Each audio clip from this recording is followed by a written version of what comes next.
Seamos la pesadilla de quienes pretenden arrebatarnos los sueños. Eso dijo el Che Guevara, guerrillero político revolucionario argentino, figura comprometida con las causas sociales que inspiraron a líderes de organizaciones guerrilleras en México, que fueron ferozmente combatidas por el sistema político mexicano a través de la llamada Guerra Sucia. A 56 años de distancia, recordaremos este capítulo oscuro de la historia contemporánea. Muy cierto, Javier, y precisamente por eso nos encontramos en el Centro Cultural Universitario Tlatelolco, aquí en la Ciudad de México, en donde, entre otras cosas, precisamente platicaremos con el exguerrillero, historiador y también escritor Enrique Condés Lara, quien nos hablará de la participación de estos grupos armados, conocidos como guerrillas, en México. Y en Novedad de la Patria, nuestro compañero Francisco Juárez va a dar cuenta de los grupos guerrilleros, de algunos que se encuentran aquí documentados en este libro de Enrique Condés. Así es, Javier, y también en México, en 100 Objetos, nuestra compañera Norma Guzmán nos acerca a la historia detrás del documental El Grito, que cuenta la represión que padecieron los estudiantes en el 68. Todo está listo. Comenzamos con la X en la frente.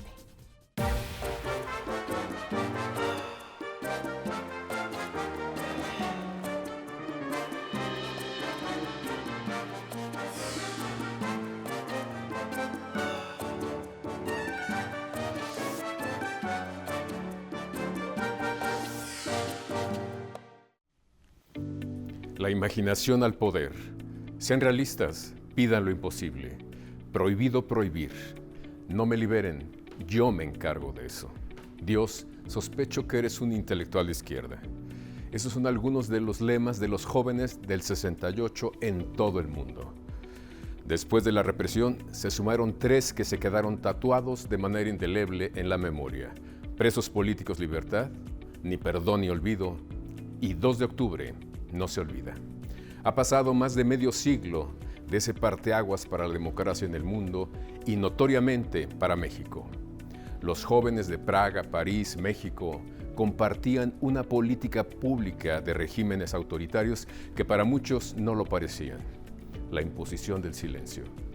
Por eso la marcha del silencio del 13 de septiembre de ese año oscuro sigue siendo tan simbólica. Es la forma de enfrentar al darwinismo de la política global, a los Elon Musk que solo quieren escuchar su voz y sus ecos. Muchas legiones y lecciones nos ha dejado el 68, pero el silencio y lo clandestino como forma de sobrevivencia han dificultado comprender a cabalidad esos años. Y vaya que importa hacerlo para no volver a tener los mismos resultados. Contra el silencio, la palabra. El siglo XX marcaría a México con una revolución por los derechos a la tierra, al trabajo reglamentado, a la educación y a la libertad.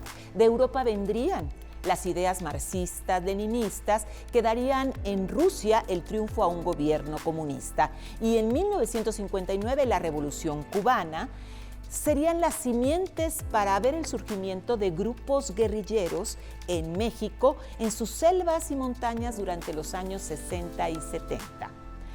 Así, el grupo guerrillero popular de Arturo Gámez García, maestro rural, encabezaría, secundado por campesinos y estudiantes, el asalto al cuartel militar de Madera en la Sierra de Chihuahua, aquel 23 de septiembre de 1965, en el que morirían 6 soldados y 8 guerrilleros resultarían abatidos. De esta manera, el movimiento guerrillero socialista en México vería surgir en 1967 la guerrilla rural de Lucio Cabañas, quien fuera fundador del Partido de los Pobres en Guerrero. Y además, tras la represión de los estudiantes en 1968 aquí en Tlatelolco, muchos disidentes formarían guerrillas. Y veríamos surgir en 1969 al Frente de Liberación Nacional, así como el surgimiento de la Liga 23 de septiembre a comienzos de 1973.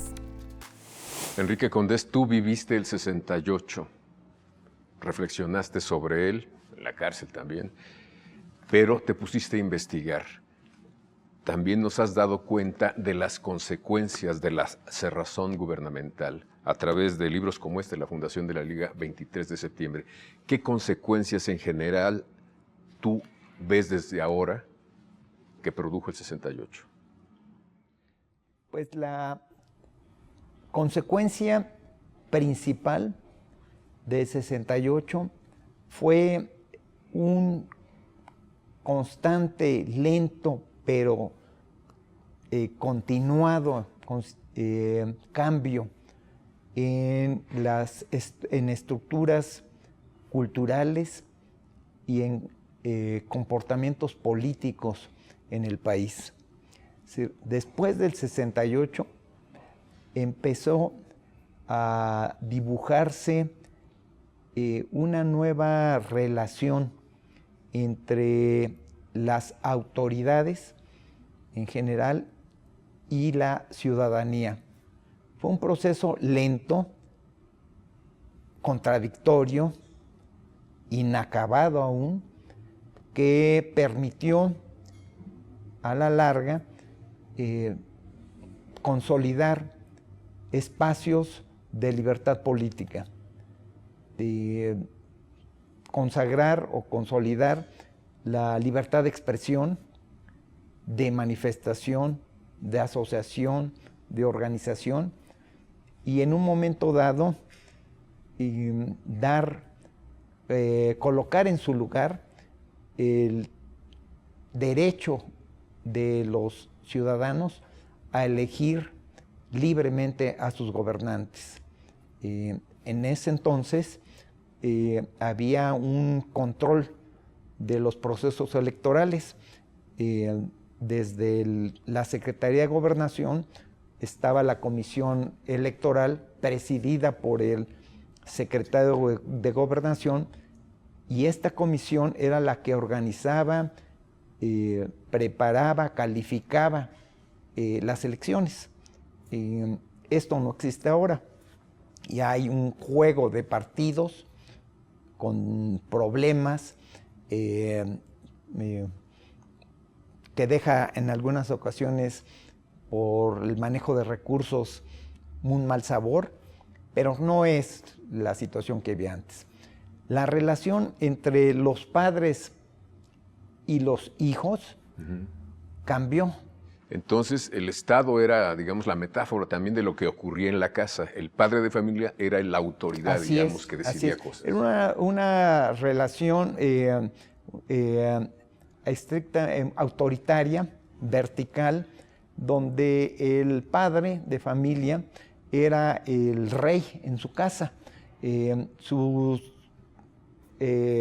disposiciones, eran órdenes inapelables. La madre tenía como función el organizar, llevar la casa y atender a los hijos. El padre era el proveedor, y los hijos eran entidades, seres que no tenían derechos más Claro. que el de puras obligaciones. El de obedecer a sus papás. Obedecer las instrucciones, las indicaciones que les daban. Esto reflejaba o expresaba lo que se vivía a nivel de toda la sociedad, la relación del gobierno con los ciudadanos, la relación de las autoridades escolares con los estudiantes, la relación de los ministros, obispos, pastores en las iglesias con sus seguidores y feligreses. Era un ambiente autoritario, asfixiante. Los jóvenes en 68 se rebelan contra ese ambiente asfixiante. Como decían, no los dejaban ser, no tenían posibilidad de reunirse. Estaban prohibidas las manifestaciones, pues sí era pero no solamente las concentraciones políticas, como sería una manifestación, sino las reuniones para oír música, para el rock. Estaba prohibido dejarse crecer el pelo, no solamente porque la policía te agarraba, te detenía y te cortaba el pelo, sino porque socialmente era muy mal visto. No puede ser como era muy mal visto encontrarse a las 9, 10 de la noche a una muchacha circulando por la calle. Pues por eso estigmatizaron también a Vándaro, ¿no? En el 71. Sí. Una muchacha que estuviera a las 8, 9 de la noche circulando por la calle, pues ¿qué hacía ahí? ¿Por qué no está en su casa? ¿A qué se dedica? No solamente era entonces que no las dejaran tener la falda arriba de la rodilla o usar pantalones, sino era una situación de opresión social y familiar que se rompió. Se rompió a partir del 68, en un proceso de años, poco visto, pero constante, que permite ahora a los jóvenes, por lo menos, hablarle de tú a tú, a su papá, a su mamá, reunirse libremente, vestirse como se les da la gana, realizar muchas de las aspiraciones o los deseos que tienen. Enrique, tenemos que ir a un corte, perdón, y regresamos contigo. A lo largo de la historia, la actuación del sistema político mexicano había consistido en combatir a estos grupos guerrilleros a través de una serie de medidas, como la detención de sus líderes, la aplicación de la desaparición forzada e incluso el asesinato de decenas de disidentes políticos.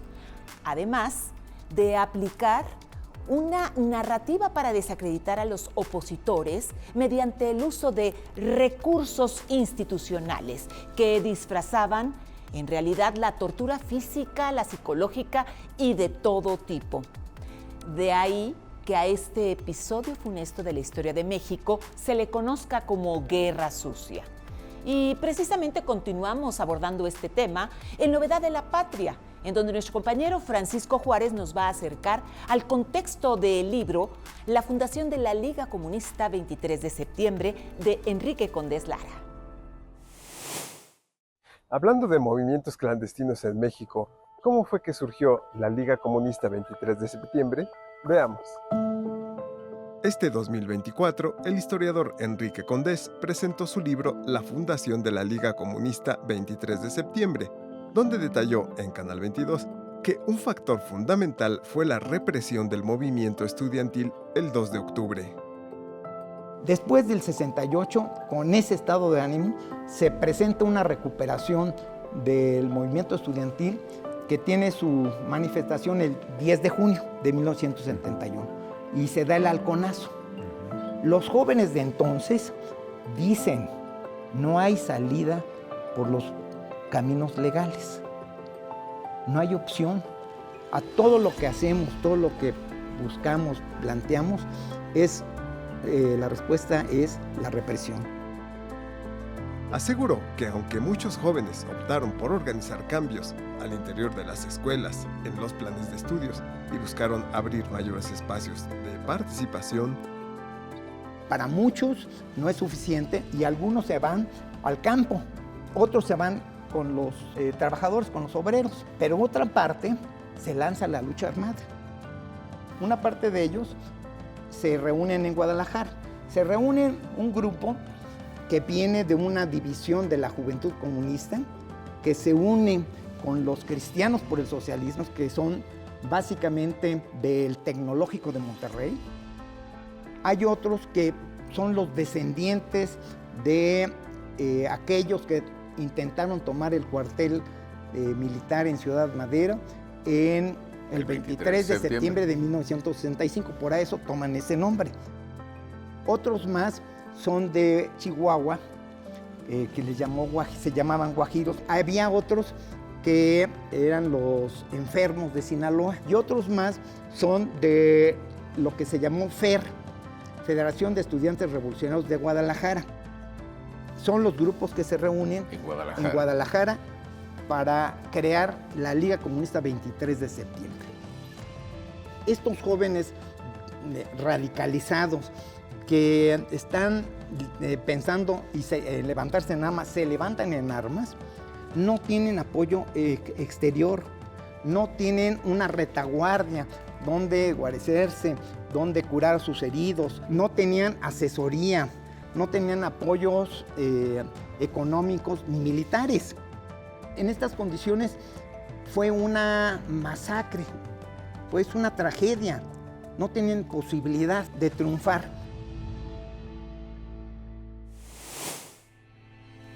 Desde siempre, las guerrillas en México han agregado a sus ideales socialistas consignas de corte agrarista, así como denuncias sobre las condiciones de rezago social, económico y educativo en el que viven las comunidades indígenas mexicanas. Precisamente estas consignas encabezaría el Ejército Zapatista de Liberación Nacional, que irrumpió en México a inicios de 1994 en Chiapas, cuando comenzaba también el Tratado de Libre Comercio. Y es que se trataba de protestar contra el sistema neoliberal y capitalista.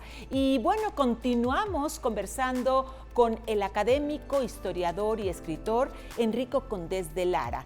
Pero no se pierda más adelante a Norma Guzmán, quien en México en 100 objetos nos cuenta la historia detrás de El Grito, este documental que nos da el contexto del movimiento del 68. Entonces ese ambiente asfixiante provocó el surgimiento de los grupos guerrilleros, ¿no? Como tú lo documentas aquí en tu libro. No el ambiente asfixiante, sino que provocó la protesta juvenil que tuvo su máxima expresión en el movimiento estudiantil de 68. Los grupos guerrilleros son resultado de la actitud del gobierno hacia la protesta juvenil de entonces. O sea, no había salida. 2 de octubre y 10 de junio en la Ciudad de México, en el interior de la República, el ingreso o más bien la ocupación de instalaciones universitarias. Bueno, la opresión finalmente hizo que los jóvenes buscaran otros caminos. Sí, la represión. La represión. Sí, la represión gubernamental hizo que todos estos jóvenes ilusionados, motivados por su lucha, por su posibilidad de salir a las calles, por sus aspiraciones de libertad, se vieran decepcionados, ofendidos, impotentes, muy enojados, y llegaron a la conclusión de que los caminos, las vías para cambiar la situación del país, las vías legales estaban cerradas. Esta fue una conclusión a la que llegaron los grupos guerrilleros, es decir, estos jóvenes que no eran solo de educaciones, digamos, de escuelas públicas, también había privadas. Estaban instituciones privadas, ¿no? Estaba el Tecnológico de Monterrey, una buena parte de los jóvenes que van a formar la Liga Comunista 23 de septiembre proceden del Tecnológico de Monterrey. Entonces, pero esta conclusión de que los caminos legales están cerrados, llegan no solamente los que se fueron a las guerrillas, fue una conclusión muy extendida, muy generalizada. Algunos jóvenes se optaron por dejar las escuelas e irse a las fábricas para organizar algún movimiento obrero, sindical, independiente, que fuera la fuerza de transformación revolucionaria en el país. Otros dejaron sus casas, sus escuelas y se fueron al campo, a los ejidos, a las comunidades, y los vemos 20 años después dirigiendo grupos ejidales, campesinos, toda la serie de ciudades perdidas, de grupos de paracaidistas, así les llamaban, que eran la gente del campo que emigró a la ciudad. Es organizada por estos muchachos y van a constituir una fuerza política a la larga muy grande. Y la mayoría se quedaron en sus escuelas, Pero ya la cosa fue distinta antes del 68. Ya la relación con las autoridades escolares, con sus padres, con las autoridades en general, cambió. Y las relaciones entre ellos, como uno de los dirigentes del 68 dijo, la libertad nunca se olvida. Entonces, estos empezaron a desarrollar a la larga cambios en su comportamiento diario que nos llevaron a esta situación en la que estamos. Y en las escuelas buscaron modificar los planes de estudio, la orientación de la enseñanza, no solo las estructuras administrativas, etcétera. Formaron autogobiernos en arquitectura, cogobiernos en economía en la UNAM, etcétera. Una vertiente de ellos son los que se fueron a la lucha armada, los grupos guerrilleros. Oye, finalmente eran movimientos clandestinos, unos más legales que otros, pero Así ¿cómo es. documentarlos? Fue un trabajo muy duro, ¿no? Sí, muy duro. Todos estos eran en condiciones de persecución. ¿Y cómo recopilaste información? ¿Entrevistaste personas? Bueno, es un trabajo